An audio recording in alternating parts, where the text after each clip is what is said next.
She has a box on the floor. I said, what is that? She said, someone gave me a Super 8 camera. Take it. I'm not doing nothing with it. This is how this started? It's not a mistake that I became a filmmaker. No way. Everything I'm doing today is because my mother was dragging me to museums. The process of Spike Lee just totally transforms that. The key is find something that you love, because you love something, it's not a job. You just gotta be willing to go through it. He could have gone to the biggest commercial directors on Madison Avenue, but for some reason said, we'll use Spike. How did it happen? Right. Where did it come from? Yeah. Oops. Spike Lee is the director of over 20 films, including the Academy Award nominated Do the Right Thing. Widely considered the premier black filmmaker, his movies such as Miracle at St. Anna and Four Little Girls have brought to light the history of African Americans in the United States. What's up, baby? I'm the king of all kings. And that's you? One of the best representations of Aries. Aries? Yeah. Pisces. Huh? I'm real on the cusp, March 20th. But I claim Pisces. So. Nah, you Aries, man. All right, we'll keep it going. So I have to be hurt and humiliated that he's not on the Aries team? You want to turn me into him on the sideline when the Knicks get the bad call? But here's the thing, though. When you're born in the cusp, you could choose which one. I chose Pisces. That hurts, but it's March okay. March 20th. It's okay. My allegiance is still to you because I still feel like in my heart you're still an Aries. That's fine. But listen, man, I've looked up to you like all my life, and it's just amazing to just see a guy just sort of spread his perspective, choose a platform and never look back, choose a point of reference, have a purpose. You've done the same thing in music, man. Well, that's what I'm saying. I mean, what I've tried to do, is You're doing. What I'm trying to do is led by, incredible moves by people like yourself. Thank you. Yeah, man. Well, so I'm a little older than you, so I had a little, if I had, just like you, for me, it was Ozzie Davis, Melvin Van Peebles, and way back, the grandfather of black cinema, Oscar Micheaux, Gordon Parks. And Gordon Parks, I think he was the first to do a motion picture, right? For a studio. Yeah, for a studio. For a studio. But he was, before that, he was one of the world's top photographers for Life magazine, Vogue. He was killing. And then he actually scored. And he scored. Right, he scored the second Shaft, right? Right, and he painted too, so he was a true Renaissance man, and he wrote poetry, novels. Wow. A black pluralist, ladies and gentlemen. So I was very happy to know him. Yes. In his later years. You're someone who was born to have your message heard. When did you decide that film was going to be that vehicle, that vessel for you? I didn't choose film. Film chose me.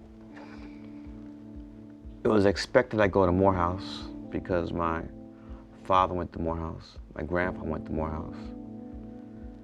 In fact, my father was a freshman when Dr. King was a senior, Dr. MLK. So when I went to Morehouse, though, I didn't know what I wanted to do. I was really lost as a student, getting C's and D's. Not because I'm not intelligent, I wasn't intelligent, I just wasn't motivated. Right before the end of my sophomore year, I had a meeting with my guidance counselor, and I was told, you have to choose a major to come back in the fall. I said, why? She said, because you've exhausted all your electives. So came back to New York, the summer 1977. That summer, New York City was broke.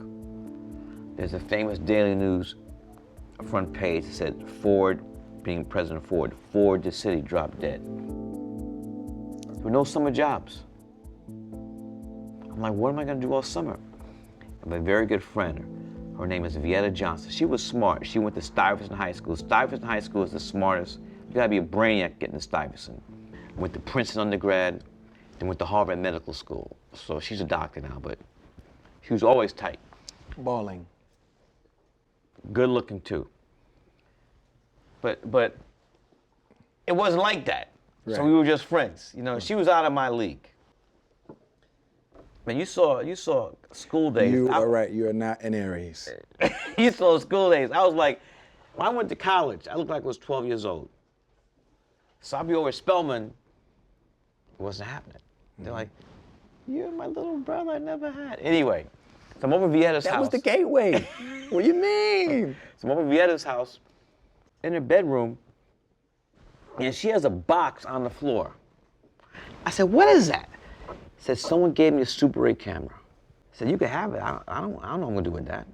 This is how this started? It happened. And that's why I It say. was given to you. That's why I asked for it. That's why I say I didn't choose film. Film chose me.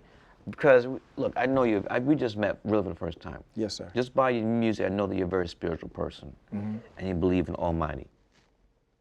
It's not a mistake that at that day I decided I want to go see Vieta. That's not a coincidence. So now I had a Super 8 camera, Yeah. a box of Super 8 cartridges, and I had something to do. So that summer, I spent the whole summer running around filming stuff around New York City. And it was a great summer to do it. Because that was one of the craziest summers ever in New York City. It was hot as shit. We can say that word? Sure. All right, profanity. It was hot as shit. Consequently, there was a blackout.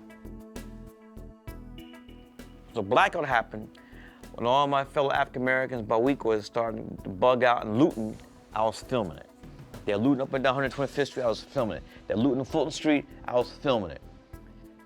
Choice items: Pampers, color TVs, and the Wolf Frazier Clyde Pumas. Preferably the ones all leather with the suede. You know what I'm talking about, right? Yes, I do. With the suede. Yes, I do. Walt Clyde Frazier Pumas, and the air conditioners. And then it was also the first summer disco. On the weekends, every block had a block party where the DJs were hooking up the speakers and the wheels of steel, their turntables to the street lamps. Then there's a guy called David Berkowitz, son of Sam. That's right. Who had, I'm gonna keep it real here, who had all the white New Yorkers terrified. If you were black or Puerto Rican, you weren't terrified because this is before gentrification. So motherfucking son of Sam was not coming up to 125th Street trying to bust off some shots. Yeah. He was not in Bed-Stuy. This is before gentrification. That's right. He got his ass beat doing that in the South Bronx, Harlem, Bed-Stuy, do or die. And I'm not trying to make light of the fact that people died. Right. I'm just making, it's true. David Burke does not go into neighborhoods that were black and Puerto Rican. So I had all this footage. Summer ends, I go back to school, and you know, I said I'm gonna be a film major. So Morehouse didn't have that major, but Clark College did, which is across the street. So as a teacher who still teaches there today, his name is Dr. Herb Eichelberger. He's the one that encouraged me to say, Spike, because I said, I got all this footage. He says, why make this into a film? So I cut it together as a documentary. It's called Last Hustle in Brooklyn. And what's ironic, everything I filmed, I ended up doing many years later in Summer of Sam. It's the same movie. So it's funny how stuff works, but it all happened with me going to Vieta Johnson's. Are you guys still friendly? Oh yeah, she's in Chicago, doctor. I still haven't asked her who gave her that camera. Think about it. Think of all these things have to happen. So it's not a mistake that I became a filmmaker. No way. And then, to break it down even further, my mother was dragging me to Broadway plays and movies when I was 5, 6. I didn't want to go. But this is back in the day when parents said, look, you don't know nothing. You're a little rusty butt kid and you do what I say. I don't want to go, I don't want to go. Why I gotta go? I'd rather play. Every time I said, you know, I come back, that was good. That was good. So she was exposing, not just me, she was exposing myself, my siblings to the arts at a very young age. And then my father's a jazz musician. So my father... Which instrument did he play? Bass. Wow. So during the folk era... Makes sense. My father was a bassist. If you look at all the great folk people, Judy Collins, Odetta, Josh White, that's my father on bass on Peter Paul and Mary's Puff the Magic Dragon. He did an album with Bob Dylan. There's only 2 instruments the whole album. Dylan on guitar, my father on bass. But then the electric bass came in. My father said, I'm not ever playing a Fender bass. So then my mother had to start working. Because my father was like, you know what? If we gotta starve, we gotta starve, but I'm not playing Fender bass. Now, in a lot of ways, that's valiant and understandable, but he had 5 kids and a wife. And it used to kill me where he plays little clubs in the village and stuff like that. 2 or 3 people there, people talking. That was really instrumental for me. Because when I decided I want to be a filmmaker, I said, I don't want to do this. And because there was a generation of filmmakers above me, Charles Burnett, people like that. Check out this film, Killer Sheep. What year? Early 70s. Check it out. It's in the Criterion Collection, one of the great films. But the black independent filmmakers, they would make their films and then travel to all these film festivals 3 or 4 years. I said, you know what? There's got to be a better way. So I thought about that, and I thought about what happened with my father. So I said, marketing's got to be, part of what I do, because I knew starting as an independent filmmaker, I was not going to have a studio behind me that's going to spend a ton of money to promote it. So I had to promote it myself. People forget, Do the Right Thing opened in the United States of America, June 30th, 1989. Batman opened the same day. Universal Pictures is not going to spend the money that Warner Bros. Is going to spend on Batman. So we had to find other ways, and that's how we did, through trying to hype it up. I remember that summer, man. 1989, another summer. Changed my life. How old were you then? 89. 89, I was 16. Here's the thing. We shot the film the summer of '88, and in New York, every summer, there's one song that you hear. You hear it when you wake up in the morning, walking down the street, they're playing out the window. So I knew this song, we were shooting summer '88, and it was coming out the next summer. Right. I said, we gotta have an anthem where no matter where you go, you can hear this song in the summer of 1989. And automatically I thought of Public Enemy.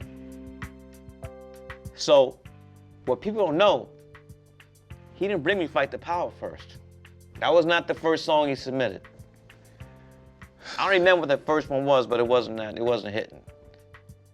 Then what I did was I said, Chuck, come on, we're gonna do something else, baby. You gotta come with it. So I showed him the film. So that was my bad, because I was trying to be too close to the vest, I was telling him about it, but he really needed to see the film. So once he saw the film, and I heard, I wish I had that. I don't know where it is, the demo, the cassette tape. I wish I had it, I don't know where it is. But when I dropped that motherfucking cassette in for Fight the Power, I said, shit. So that's why And the song's in the movie 25 times. Man, they started it with 1989. Another summer. Hey, fucking drummer. That was a song that summer. And the summer of the year of the Lord 2013, my man has 2 songs. Getting Lucky and Blurred Lines. Those are the 2 motherfucking songs this summer. So, give me some. Man, You did it. Man, thank you. But do you? Those are, there's no question. You have the 2 songs of the summer. I mean, you gotta be the first one to have due. That's 2 in Italian. Due. Dos. Was that planned? No. Well, maybe so. I just wasn't aware of it at the time. Okay. Every summer needs a song. That's just the way it is. Yeah.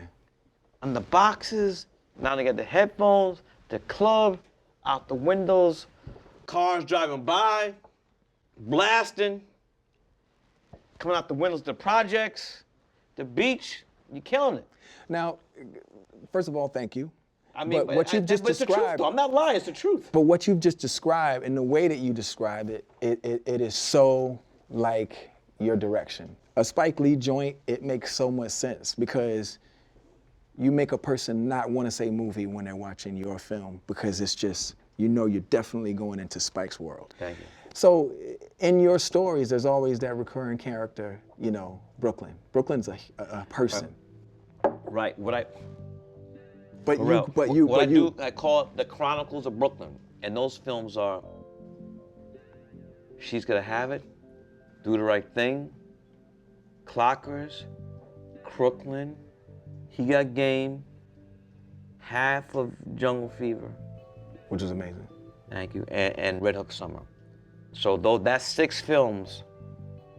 I love Brooklyn. We call it the Republic of Brooklyn, New York. I stole that from the borough president, Marty Markowitz. That was his thing. Welcome to the Republic of Brooklyn. And Brooklyn's a magical place. Biggie, Jay-Z, I mean, we go on and on. Jackie Robinson, I mean, the culture here is just, it's always been like that. And there's something magical about Brooklyn, that Woody Allen, Barbra Streisand. Well, now wait a minute, Woody Allen. They compared you to him. What was that like? That was only after one film. They said Woody Allen they said I was a black Woody Allen after She's Gonna Have It. We're both small in stature, glasses. I just think After it's like school day, they said that he's not Woody Allen. they squashed that. But you know what? Especially have to do the right thing. No, but the quirkiness continued. And that's what I love about your The films. quirkiness, but they stopped. The they stopped consistency of the they stopped quirkiness comparing is to Woody Allen. amazing. Because when you flip it on something like a Malcolm X, you know, it just becomes a whole different thing, but all the while still utilizing like the vehicle of all things and the process of Spike Lee just totally transforms that. Well, look, you know this. So I don't have to tell you this, so this is really for the people who are watching. What you and I and people, not just musicians or filmmakers, whatever you do, if you love what you do, you're blessed. And I speak at many colleges and universities. I always say this, I always try to get this to young minds to listen to this. Because so many of our young people are choosing majors and choosing a path of life that's a road to destruction because they're basing it solely on how much money can I make? Yeah. What motherfucking majors can make me the most motherfucking money? That's right. And you end up miserable. For the rest of your life. Exactly. Billionaires that are miserable. Blowing their brains out. So we're blessed because we would do what we're doing for free.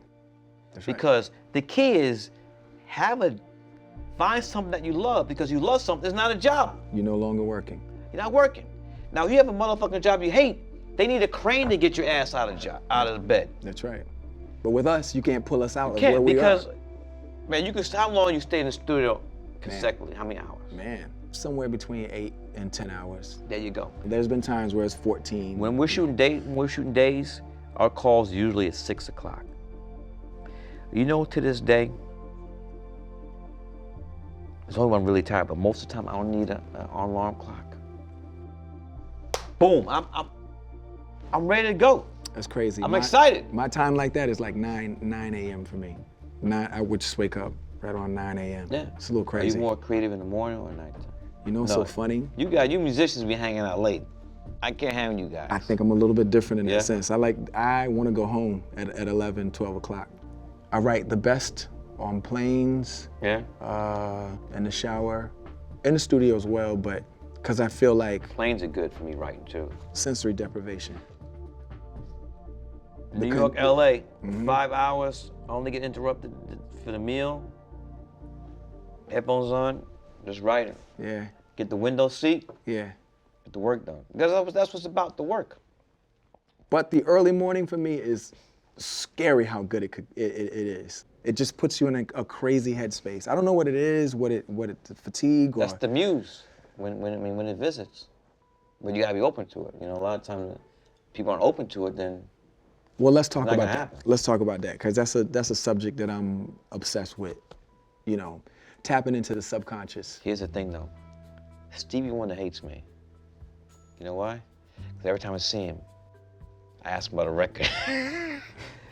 That interlude, Live for the City. Right. I want to know how did it happen? Right. Where did it come from? Yeah. We can never answer that. We can tell you how it happened. A lot of times they just say it just came. Yeah. Well, I say to like the youth all the time, like I consider myself a straw. We're vessels. Right. I don't have to, I know the creative juice comes from somewhere else. But at the same time, I'm just happy to be in the glass. I ain't gotta be the coldest piece of ice in there. The straw is just fine for me. So we say the straw. Now, how long you been in this game? It's tough business of music. About 20 years, maybe. That's a long time. Yeah. I mean, a whole lot of people fell off. Didn't have to, but I mean, you know, there is an order in existence. There's an order. That's the thing about, like, you know, people who cater to their artistic inclinations, because I think everybody's artistically inclined in some way. But those who tune into and give. But you know, can I just say real quick, not to cut you off? Sure. And this is why I say when I speak to students, parents kill more dreams than anybody. Oh yeah, for sure. So, a lot of times, what you just said is true. People are born with these gifts, but they're not nourished. That's right. Or encouraged by their parents. It just withers, like on the vine, dead. And then these people grow up miserable. Because they have no purpose. Have no purpose, and their parents are pushed, you know, whether they want to be a finance, you know, or a banker, or a lawyer, whatever it is, and that's not what was in their child's heart. Right. Dream killers, and that's horrible. I feel like as you're talking, it's like you're writing a treatment. It's like you're writing a script. It's awesome. It's just awesome the way you see it, you know? Well, look, there are many forms of art.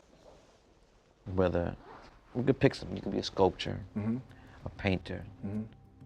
In my pantheon, and this is my opinion, there are no greater artists than musicians, for me. Because I think musicians are the closest to God. I will take a great musician over any other great artist in any other art form, for me. You said musicians are the closest to God, not to become all religious, but, and I'm talking about the highest of the high. Yeah, right after that, God, right? Right. Okay, I'm not saying that that's necessarily the truth, but I was just gonna say that, like, I know that, like, the highest of all angels was Satan, and he was in charge of music, just so you know. Well, there is some devil in some types of music, and a lot of times people said that jazz was the devil's music. Yeah. But You I know? don't agree with that. I mean, we've had so many artists who were torn, who grew up in the church. Yeah. But with Sam Cooke, Otis Redding, Yeah. Curtis Mayfield, Marvin Gaye, who even Marvin Gaye to his demise by getting shot by his father, had this thing about how they're gonna make the music they're singing fit in with their spirituality, because they're singing about secular stuff. Yes. But let me tell you what's so funny about that. See, in Virginia, they used to play this music in the church. it was, and especially at the church I was going to at the time, because I was Baptist church. Well, my mom's church was Baptist. My dad's church was Pentecostal. Okay. So the music Pentecostal, was forget about it. completely different. So, but the Baptist music, I was like, well, y'all don't want us listening to this, and you don't want us listening to that. But what is this? So when I grew up and, you know, did a little bit more research, I realized that in that particular community, not all Baptist churches, Black Baptist churches across America, because I wasn't there. I can only tell you about ours. In the Baptist church, I realized that they were playing music that had grooves that sounded like the secular stuff that they used to dance to before they got saved. Yep. And it kept going on and on and on. And then you look back in the earlier 1900s and you see things where, like, they would tell them, like, don't listen to this and don't listen to that. But then the music that they were doing was, again, just borrowed. So every generation, another 10 years later, the people get saved and then take their era with them and write Christian songs. Of New Orleans, you Right. know, and then it just spread out. You know, that's the devil's music. That's crazy to me. What's interesting is there's an art form that sort of tells you a history of where the music is coming from within the church. Totally influenced by 10 years before, but in the secular world. What was your first instrument you played? Drums. Did you play it in the school band? Yes. Marching band? And in the church. See, let's talk about this. I'm a little older than you, but I'm a product of New York City Public School, from kindergarten to John Duke High School in Coney Island. My generation, generations before me, art was a requirement. You had to take art. You had to play an instrument. My instrument was a recorder, because I was the easiest one to play. You had to take gym. You had to. Nowadays, the United States of America is a generation of young people that don't have, not being taught art, not being taught music, and gym classes are cut out. So we have young people who are obese, are totally ignorant about music and art. Well, I think the music and the art is changing now that we have the internet. And I think the thing is my issue was always with the government. You know what I mean? Like, to me, well, they're the ones making the cuts. So these programs Well, being ripped out of public schools all across the country. Right. And you know what's happening? The kids are turning to the internet and they're getting all their lessons. I mean, you can learn anything you want now. And for me, I'm not saying that's the best policy in the world, but I love that the technology has superseded the government's stronghold that they had on society, the way they controlled it. They do control it in a lot of ways, but the internet has given us so much freedom. You know, I understand that's true, but we need it in the educational. We need it in the educational system. Where you have technology's not going to be that. You're right. That old piano teacher. You're totally right. Who would teach you. You need the energy in the room. Son, that's the wrong note. That's right. And be on you. You got to practice. That's right. You got to practice. That's what we're missing. That's right. Technology will never be able to mimic the ability of two humans like bonding, for sure. The energy is a whole nother layer. But this is better than nothing. Right. Right there. And, you know, there'll be a time where like they're gonna see that they're gonna have to, because everything that is invented was created, unless it's, you know, organic, by us. And that's the key. This is part of it. Sure. Thank you. So let me ask you a question, since we're talking about school, right? Let's talk about like you and your first year in film. NYU? In grad school. You did The Answer. Right. Oh. That caused some controversy with the faculty, right? Right. What was their issue? Well, at NYU, it's a 3-year program, and back then, and when you're in film school, you get graded on your films. You're not taking tests. The faculty sits in the theater, it's called the bijou. You sit in the theater, the faculty sits in the theater, and they decide who stays, who goes, because they would get rid of half the class. And so my film, The Answer, was about a young African-American screenwriter, director, who's being hired by a major studio to make the big budget of D.W. Griffin's Birth of a Nation, one of the most racist films ever. And at NYU, they showed the film, and they talked about all the great innovations that D.W. Griffin came up with. He's also called the father of cinema, but they never talked about how this film was used as a recruiting tool for the Klan and was responsible for black people getting lynched. So the faculty took that like I was attacking the father of cinema. So they kicked me out. Wow. But I forgot who it was. I was never told who it was, to be honest. Someone said, we can't kick him out. And I said, why? Because we gave him a TA-ship for next year already. I worked in the equipment room. Wow. And I was the hardest worker in there. And so they rewarded me for that. But they did it too early. Wow. So it gave me my TA-ship for next year before the evaluations. Wow. Now, here's another thing, how God works. If the evaluations would come first before they award me a TA-ship, I'd have been kicked out of school. Wow. But the process saved you. Somebody fucked up. That's awesome. No, somebody did what they were supposed to do. Yeah. There are no accidents and no mistakes, right? I was out. They didn't like that film. Like, you gotta go. Now they don't kick you out. But back then they did. They would get rid of half of the first year class. That's crazy. Now I teach there. And I'm also artistic director of the school, of the graduate film school too. So cool, man. Thank you, Spike No, Lee. thank you, man. Peace. This is Artist Talk. I don't have to say his name. I'm gonna be doing something with him. Speezy. He went up to her and said, I've been looking for you for the past 2,000 years. She said, Negro, you're crazy, and walked away. Why does that just feel like a opening to a film? It does. He was serious too. So for 3 years, I was struggling, trying to get my first feature made. I was pen to paper, writing letters, no email. You know, we were hearing that music. It was so rebellious. It was pushing buttons that you didn't even know. Elvis was a hero to most. And then that would make us go and read and figure out what he had done. Right. Denzel works. A year before we started to shoot, he told his agent, I'm not working anymore. He prepared a year for that role.